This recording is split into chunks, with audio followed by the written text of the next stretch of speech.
අද දිනේ තිඹිරිගස්සායේ ජනතාව පාරට ඇවිත් තියෙනවා යුක්තිය ඉල්ලන ජනතාවක් මේ රටේ අරගලය තුලින් ඒ අරගලේ ඒ එළියට ආව ඒ ජනතාව එදා දුන්නේ ඒ සංකේතය වෙන්නේ ජනතාව තව දුරටත් නිහඬ නැති බවයි. ඉතින් ඒ සංකේතය ඉදිරියට ගෙන යමින් මේ ආකාරයෙන් අද දිනත් තිඹිරිගස්සායේ ජනතාව පාරට ඇවිත් තියෙනවා ඒ යුක්තිය ඉල්ලලා යට ගිය යුක්තිය පාස්කු ප්‍රහාරයට යුක්තිය ඇයි මේ අයුක්තිය රජ කරන්නේ ඇයි යුක්තිය යට යන්නේ කියන ප්‍රශ්නය දිගින් දිගටම තියෙනවා. ඉතින් විශේෂයෙන්ම දැන් මේ වෙනකොට පාලකයෝ හිතනවා පාලකයන්ට පුළුවන් කියලා මේ ගෑස් මිල අරව මේවා චුට්ටක් එහා මෙහා කරලා රුපියල පොඩ්ඩක් උස්සලා මේ දේවල් ප්‍රශ්න විසඳන්න පුළුවන් කියලා. අපි අහනවා ඔබට ජීවත් වෙන්නට පුළුවන් පරිසරයක් මේ රනිල් වික්‍රමසිංහ හදලා දුන්නද තාම තත්ත්වය කොහොමද? හරියට හදලා දීලා තියෙන මොන අපරාධ කියන්න ඕනේ නැහැ. අපිට කොච්චර බඩු කොච්චර ලාභේ පව් වැඩේනේ. ඇයි ඔච්චර ලාභේ කරාද මම නම් දන්නේ නැහැ. ජීවන වියදම කොහොමද? බොම්බයි ලුණු ගාන කීයද? බොම්බයි ලුණු කණ්ඩ වෙනානේ. අඩු වෙනවා නිකන් මේක ඔක්කොම ඇවිල්ලා all these are real gundus. තේරුණාද? මේ බොරුවට මේ අඩු කරනවා ගානක් ඊට පස්සේ තව සුමානක් දෙකකින් ආපහු ඒක වැඩි වෙලා. අපි මිනිස්සු දන්නේත් නැහැ. දැන් ඕන බලන්න දැන් බිත්තරට වෙච්ච දේ. ඒක ඇවිල්ලා නිකන් මේ විහිළුවක් නේද? කිලෝ ගණන් විකුණන්න හදනවා බිත්තර. මොන රටේද මන් දන්නේ. මේ ලංකාවේ විතරයි මේ වගේ පිස්සු දේවල් වෙන්නේ. මේ අර බහුබූත කවුද මේ වගේ මේ ඩිසිෂන් ගන්න කියලාත් මට හිතා ගන්න බෑ. ෂී. බිත්තර දිනනද? බිත්තර බිත්තර දැන් බිත්තර මේ රනිල රකින්න කියන ඕනේ බිත්තර දාන්න. මොකද බිත්තර ඇස් දෙක හෙන්නත් නැහැ. බිත්තර කොහෙද බිත්තර නැහැ. එතකොට මේ බඩු ලාභයි ලාභා කියන අපි මේ මොන ලාභය කරනවද එනිසා මේ රනිල් බලන්නේ මේ අපි මේ අර පොඩි ළමයි අඩන ළමයාට මේ සෙල්ලම් බඩු රවට්ටන්න ඒ වගේ රවට්ටන්න පුළුවන් කියලා මේ ලංකාවේ ජනතාව. හැබැයි ජනතාව රවට්ටන්නේ නැහැ කවදාවත්. ඉතින් මේ පාස්කුරිදා ත්‍රස්ත ප්‍රහාරයට යුක්තිය ඉටු වෙයිද? යුක්තිය ඉටු වෙයිද? යුක්තිය ඉටු වෙයිද? ප්‍රාර්ථනා කරන යුක්තිය ඉටු වෙයි කියලා but it's a question mark. අපි නිහඬව හිටියොත් ඉටු වෙයිද? අපි නිහඬව ඉඳලා වැඩක් වෙන්නේ නැහැ. ඉතින් අපි හඬක් නගන්න ඕනේ.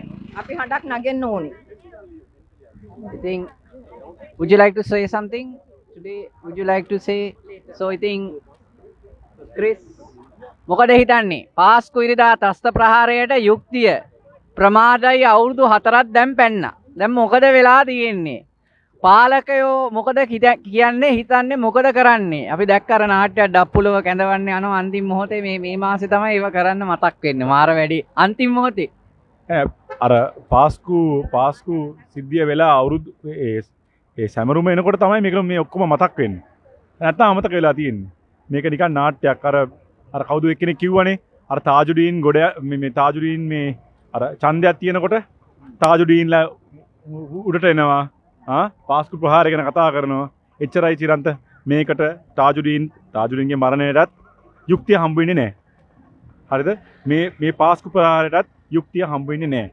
මට ළඟදී බලන්න පුළුවන් වුණා. මන් දන්නේ කොහොමද මට ඒක මට මිස් වුනේ. නැත්තම් මම බලලා ඒ කාලේ අපි මෙච්චර තරම් අර සිස්ටම් චේන්ජ් එක ගැන අපි හුරු වෙලා තිබ්බේ නැහැ. අවුරුදු 4කට කලින් පාස්කු ප්‍රහාරයට පස්සේ අවුරුදු දවස් 5කට පස්සේ channel 4 එකෙන් එවකට අපේ අගමැති රනිල් වික්‍රමසිංහව ඉන්ටර්වියු කරනවා. මේක සම්බන්ධව. රනිල් වික්‍රමසිංහ hina වෙවි කිසිම බරක් නැතුව කතා කරන්නේ අර මරුණ 269 ගැන. එයා කියන්නේ මට අදාළ නෑ. ජනාධිපති සිකියුරිටි කවුන්සිලෙන් මාව අයින් කරා. මට ඇතුළට දෙන්න දුන්නේ නෑ. ඉතින් මම දන්නේ ඒක මේ ඒක අපි මේ ජනාධිපතික සාකච්ඡා කරනවා. අපි විසඳ ගන්න හදනවා. මොකද්ද මේක මේ කිසිම බරපතල භාවයක් ගන්න නැතුව ඒ ඉන්ටර්විව් එක බලන්න ඉතින් මම කියන්නේ ඔක්කොමලා එක බැලුවොත් හොඳයි. channel news මම හිතන්නේ news 4 හරි channel එකකින් channel 4 නාරයන් ගුරු මූර්ති කියලා ඉන්ටර්විව් කෙනෙක් තමයි ඉන්ටර්විව් කරන්නේ. ඉතින් ඊට පස්සේ දැන් ඒක බැලුවට පස්සේ මට තේරුණේ අර ප්‍රෙස් කොන්ෆරන්ස් එකේ මතකද අපි ඔක්කොමද මතකයිනේ අර රාජ් සේනරත්නයි මේ කවුද ජෝන් අමරතුංගලා ඉඳෙද්දී අර ජෝන් අමරතුංග අර hina වෙවි එකලොන් හිටියේ ඒ ප්‍රෙස් කොන්ෆරන්ස් එකේ අර ජෝන් අමරතුංග කිව්වේ දැන් ඉතින් මිනිස්සු මැරිලා ඉවරයිනේ දැන් මොනවාද අපි කරන්නේ දැන් මැරිලා ඉවරයිනේ අන්න ඒ සැහැල්ලු භාවය ඒගොල්ලන්ට කොහෙන්ද ආවේ කියලා දැන් අපිට තේරෙනවා ඒ කියන්නේ ඒගොල්ලෝගේ නායකයා වන රනිල් වික්‍රමසිංහගෙන් ඉනන් එන ඔය සැහැල්ලුකම තමයි ඒගොල්ලන්ට ඇවිල්ලා තියෙන්නේ ඉතින් දැන් අවුරුදු 4කට පස්සේ එවකට හිටපු ඒ ප්‍රශ්නේ වෙද්දී අකමැති වෙලා හිටපු රනිල් වික්‍රමසිංහ තමයි දැන් ජනාධිපති. ජය වේවා. එයා තමයි දැන් ජනාධිපති. ඒ වෙලාවේ රනිල් කිව්වනේ දැන් එයා නෙමේ මොකද්ද ඩිෆෙන්ස් මිනිස්ටර් ආරක්ෂක ඇමති. ඒක නිසා මේ මෛත්‍රීපාලයාව සිකියුරිටි කවුන්සිල් මීටින් වලින් අයින් කරලා තිබ්බා. ඒක නිසා එයාට කතා කරන්න එපා කියලා. දැන් කොහොම වුණත් දැන් එයා ජනාධිපතිනේ අවුරුදු 4ක් ගිහිල්ලා. එයාව වැඩපාලන ජනාධිපතියට පත් කරාම මාස 9කට කලින් එයා පොරොන්දු වුණා ස්කොට්ලන්ඩ් යාඩ් පරීක්ෂණයක් පවත්වන්න. අද වෙනතුරු ඒක කළා නැහැ. ඇයි ඒ? ඊට පස්සේ එයා වෙනුවෙන් කතා කරන, ඇත්තටම මම කියන්නේ එයා වෙනුවෙන් ගොන් කතා කරන වජිරාභය වෝදන මොකද්ද කියලා තියෙන ළඟදී ඊයේ පෙරේද? පාස්කු පාර සම්බන්ධ කට්ටිය ඔක්කොම මැරිලා. දැන් ඒක කරපු කට්ටියත් ඔක්කොම මැරිලා. මේ ඊයේ පෙරේද කරපු ඉන්ටර්විව් එක. ඉතින් ඕක ගැන කතා කරලා වැඩක් නැහැ. දැන් ඒක හොයන්න බෑ. ඉවරයි. ඉතින් දැන් ඔතන තමයි දැන් ඇවිල්ලා තියෙන්නේ. ඔතනට ඇවිල්ලා තියෙන හේතුව අපි පොඩ්ඩක් හිතන්න ඕනේ. රනිල් වික්‍රමසිංහ පත් කරලා තියෙන්නේ පොහොට්ටුවේ 134 දෙනෙක්ගෙන්. ඒ සහාය ඇතුළත. ඉතින් පොහොට්ටු කට්ටිය මේකට සම්බන්ධ වේවා, රනිල්ලා මේකට සම්බන්ධ වේවා අපිට දන්නේ නැහැ. ඒක නිසා තමයි අපි මේ පුනා ඉල්ලන්නේ පරීක්ෂණයක් කරන්න කියලා. රයිට්? අපිට මෙයාව සැකයි, අරයාව සැකයි, පාර්ලිමේ මේ හරින් ෆර්නැන්ඩෝ ඇවිල්ලා ඒ කාලේ කිව්වා මේ දඩයම කරේ තියාගෙන සොනික් ගැන කතා කරා. ඒ ඔක්කොම මතක් වෙන චිරන්ත විපක්ෂේ ඉන්නකොට. ඊට පස්සේ අර ජනාධිපතිගේ අත ශක්තිමත් කරන්න පැත්ත පැන්නට පස්සේ අමාත්‍ය ධූරයක් ගත්තට පස්සේ ඌව අමතක වෙනවා. ඒගොල්ලෝගේ හැටි. ඉතින් අපි ඒගොල්ලෝගෙන් මුකුත් බලාපොරොත්තු වෙන්න බෑ. අපි කියන්නේ මෙයා සැකයි ඒවා කරන්නේ නැතුව අපිට හොයලා දෙන්න පරීක්ෂණයක් කළා අපිට කියලා දෙන්න කවුද මේකට සම්බන්ධ කියලා. කවුද මේක මහා මොලකරු කියලා. මේ අවුරුද්දේ අපේ ජනාධිපතිතුමා බිලියන 539ක් වෙන් කරා ජාතික ආරක්ෂාවට. ජාතික ආරක්ෂාවට මෙච්චර ගාණක් වෙන් කරලා තියෙන රටක අපිට හොයාගන්න බැරිද කවුද මේ මිනිස්සු 209 දෙනා මැරුවේ? තව ප්‍රශ්නයක් තියෙනවා. ඒ ජනාධිපතිතුමා මෙච්චර වියදම් කරලා තියෙද්දි මේ කියනවා නම් අපි ස්කොට්ලන්ඩ් යාඩ් එකෙන් ගේන්න ඕනේ පරීක්ෂණයක් කරලා හොයන්න ඕනේ කියලා. ඒතකොට එයා කියන්නේ අපේ රාජ්‍ය බුද්ධි අංශ හොඳ මදිද? මේ යුද්ධ දින්න අපේ සොල්දාදුවන් හා පොලිසිය හරි ඔත්තුකාර සේවයයි ඉන්ටෙලිජන්ස් එක හොඳ මදිද? මන් දන්නේ ජනාධිපති කියන්නේ ස්කොට්ලන්ඩ් යාඩ් එකෙන් ගේන්න ඕනේ කියලා. ඉතින් කොහොම වෙතත් අපේ බුද්ධි අංශي කරත් ස්කොට්ලන්ඩ් යාඩ් එකෙන් කරත් ජනාධිපතිමයි පොරොන්දු උනේ අපිට ඇත්ත හොයලා දෙන්න මහා මොලකරු අපිට හොයාගන්න ඕනේ. එතකන් දැන් කියනෝනේ කතෝලික කට්ටිය සමාව දිය යුතුයි කියලා.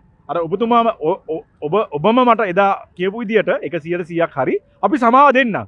අපිට හොයලා දෙන්න කවුද මහා මොලකරු? බොහොම ස්තුතියි. සමාව දෙන්නම් හොයලා දෙන්න කවුද මහා මොලකරු? ඉතින් මොකද පිච්චියකට සමාව දෙන්න බෑ. ගහකට සමාව දීලා වැඩක් නැහැ. වාතයට සමාව දීලා වැඩක් නැහැ.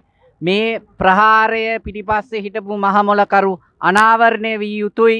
ඒ හරහා තමයි කිතුණු ජනතාවට හැකියාවක් ලැබෙන්නේ සමාව දෙන්න. ඒක තේරුම් ගන්න ඕනේ සමාව දීමේ ක්‍රමවේදයේ තියෙන කිතුණු ජනතාවට මේ කියන කිතුණු ජනතාවගේ සමාව දීම කියන්නේ ගහක් බලාගෙන ලෝකෙටම සමාව දෙනවා කියන එක නෙමෙයි. රයිට්. ඉතින් මේ අවස්ථාවේදී ආන්ටි ටැසි ඉතින් what No, I'm auntie. yeah. So Oh, the hairstyle. so how is the what do you feel? Do you feel any justice can be done for these victims if there is a system change? Now what Chris was saying was there will be no justice in this way. But if the system change does happen, if rule of law is established, the independence of the police and the intelligence units are established, and they are taken, I mean there's a Supreme Court decision which requires that the state intelligence and the other apparatuses be put under persons who have qualifications. That Easter Sunday Supreme Court ruling said that they should be appointed to persons who have qualifications in this regard. So if the system change, what we ask, accountability, transparency, rule of law happens, do you think there will be justice for Easter Sunday? You know, Chiranta, I think for me the biggest thing I can see here is the Catholic Church is not holding this against the Muslims. Okay? The Catholic Church is not blaming the Muslims for this. They know the bigger picture. They know that the people behind this are still roaming around scot-free and not being accountable or held taken to task. So I think the moment we can actually show the world that we are taking these people to task for what they did, the atrocity that they arranged through these so-called Muslims, I think then the Christian community will have some sort of justice. Because right now, nobody is being held responsible for anything. And all these people who we know jolly well who they are, they're just getting away. With so much in our country, unfortunately, I think fingers are pointing to the same people all the time whenever we talk about atrocities in our country, And every time the anniversary comes around, every time people start asking for justice, the scapegoating of the Muslim community starts and the fear mongering starts, right? So, what's his name? The UNP guy, Wajira? No, what's his name? No, Chris, who's the guy? The UNP guy? The guy who said that the UNP guy, Wajira Vardhana, now in a press conference is saying, we don't need to find the perpetrators. They're all dead.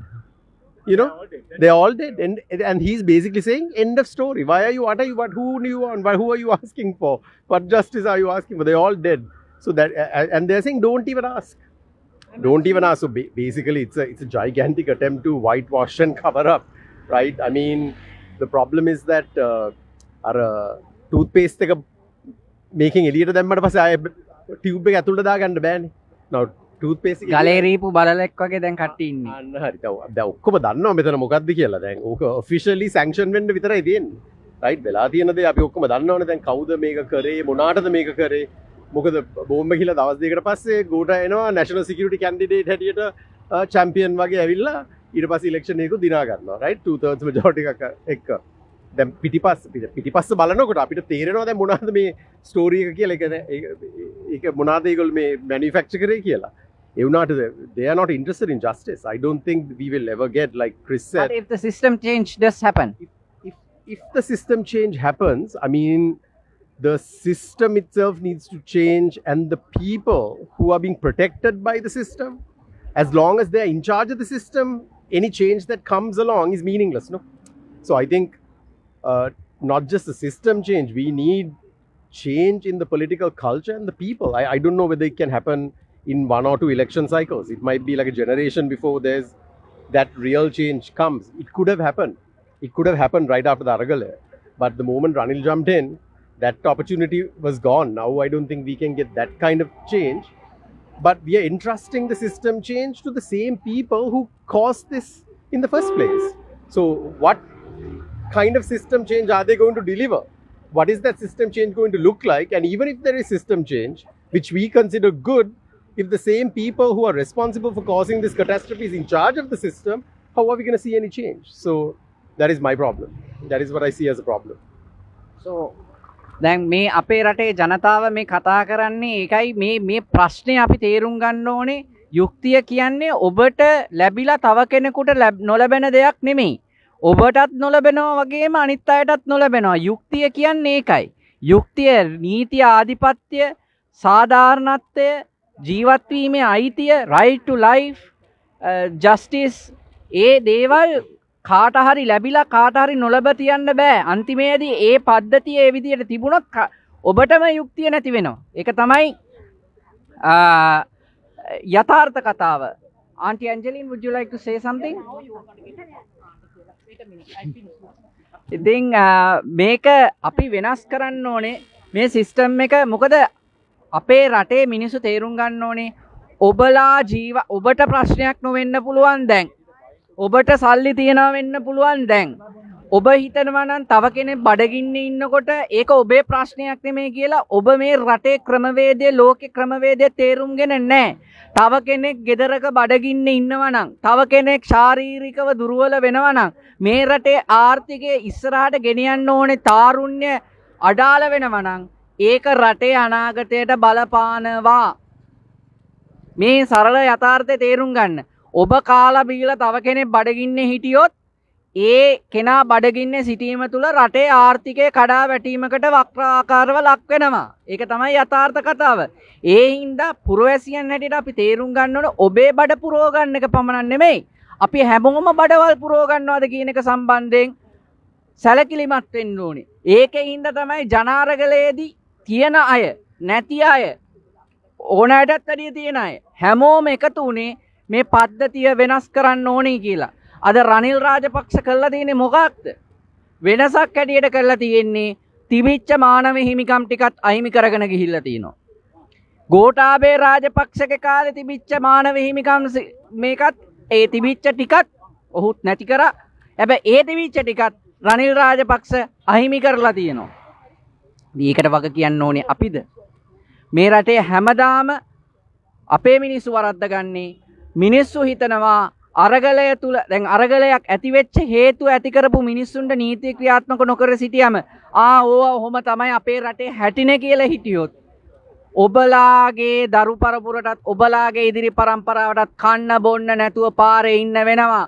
ඔබලාගේ ඉදිරි පරම්පරාවටත් කොහෙන් හරි ත්‍රස්ත ප්‍රහාරයක් නෙමේ වෙන මොකක් හරි කලබැහැනියකට ලක් වෙලා ඒකෙනුත් යුක්තියක් නැතුව ඉන්නට සිද්ධ වෙනවා. ඇඬු කඳුලෙන් ඉන්නට සිද්ධ වෙන්න පුළුවන්.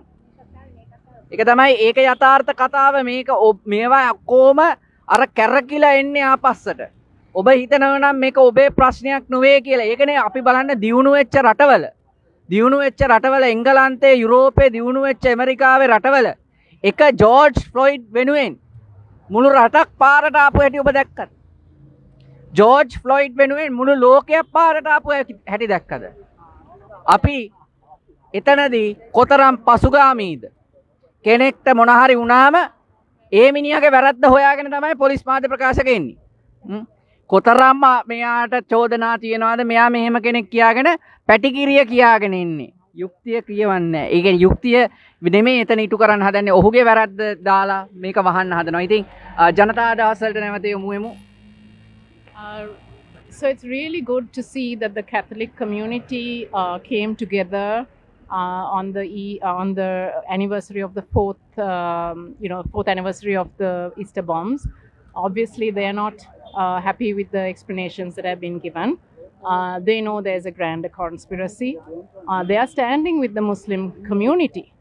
As you know, even at GGY, there's Muslims, there's all religions here, because they know that there's a cover up.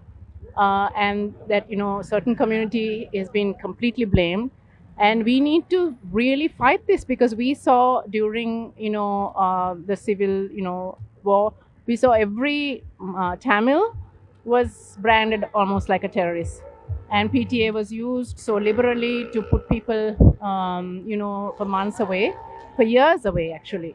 And we should make sure that this doesn't happen, that the report has not been only part one volume has been put out, and there seems to be a concerted effort now to change the narrative again, to blame it on radicalization and all these fancy terms. But I mean, where is it? Do we see it? We heard about Akurana incident recently, And now they said that some anonymous caller has given this. So who are these people, right? So this is very sinister, and we need to fight this. We know that this is not true. They have been fooling us, and we need to make sure that the people don't get fooled. So this is really important, and today really we are again standing on behalf of the bomb victims, and that incident ravaged tourism. It ravaged our economy. Who paid for it? The people paid for it. and Ranil had to go home because of it. Well, yes. And now he doesn't seem to be caring about it. This is the problem. Well, now the thing is, they're all on If one. if he as a man, if he is a man of principle, he can't do this. I mean, if I'm a man of principle, can I walk and work with the very people that conspired against my staying in power? I mean, what dignity does he have any dignity? Well, they blamed him. They blamed each other actually in the aftermath of the bombs. They blamed, the lack of. They blamed the Yahapala government for letting go of the state. Intelligence and all of that. So now what happened to that? We saw there was intelligence. They blamed each other. It's all hypocrisy. Now they're on one team and there's no one to blame. So now they'll start another story. But we're not that stupid. Thank you. අරගලය සාර්ථකද කියලා අහනවා. අරගලය අසාර්ථකයි කියලා සමහරු කියන්න යනවා. හැබැයි එකක් මතක තියාගන්න, ඒ ජන අරගලය නිසා දේශපාලන දැනුම දේශපාලකයන්ගේ උත්තර වැට්ටි ප්‍රෝඩාව බොරුව ජාතිවාදය ආගම්වාදය කෙටවීම මේ සියල්ල ගැන දැනුවත් හොඳ පුරවැසියන් පිරිසක් නිර්මාණය වෙලා තියෙනවා. ඒක තමයි ජනාරගලයේ ජයග්‍රහණය. ඒක තමයි ජයග්‍රහණය. ඒක කාටවත් නැති කරන්න බෑ. තව දුරටත් මේ රටේ මිනිස්සු කොහේ හරි අත් බෝම්බයක් හම්බුණා කියපුවම ගිහලා බලන්නේ පෝස්ට් වලට කොහේ හරි බෝම්බ හම්බුණා කියලා පෝස්ට් එකක් වටනම් මොකද වෙන්නේ? මිනිස්සු හාහා දානවා. ඔන්න දැන් රට බේර ගන්න අන්තිම අවස්ථාව එන්නේ යන්නේද කියලා මිනිස්සුම ප්‍රශ්න අහනවා. අපි දැනුවත් කමින් පිරිපුන් මේ දූෂිත පාලකයන්ගේ ගේම් එක තේරුම් ගත්ත ජන සමාජයක් හදලා තියෙනවා. ඒ සමාජයේ ඉන්නවා සමහරක් වෙලාවට පාරට ඇවිල්ලා බෝඩ් එකක් මේ අපි වගේ උස්සගෙන නොඉන්න පුළුවන්. හැබැයි බස් එකේ යන මිනිස්සුත් කෝච්චියේ යන මිනිස්සුත් අද මේ අක්කුන්ගේ ගේම් එක දන්නවා. ඒ හින්දා ඔය හැංගි වෙස් බැඳලා එලිපිට නටන්න වෙනවයි කියන එක මේ පාලකයෝ ටික මතක තියාගත්තොත් හොඳා කියන එක කියමින් අපි මේ අවස්ථාවේදී මෙතනින් අපි ස්ට්‍රීම් එක අවසන් කරනවා. ඔබටත් පුළුවන් තිමිරිගස්සයායේ අරගලයට එකතු වෙන්න සෑම ඉරිදා දිනකම හවස 6 සිට 7 දක්වා මෙම ස්ථානයේ පවත්වනවා. ඔබටත් පුළුවන් සහභාගී වෙන්න. ඉතින් තිමිරිගස්සයායේ ජනතාව එදා කාලේ ඉඳන් අරගලේ GGG පටන් ගන්න කලින් ඉඳන් ගෝඨගෝගම පටන් ගන්න කලින් ඉඳන් පාරට ආවා.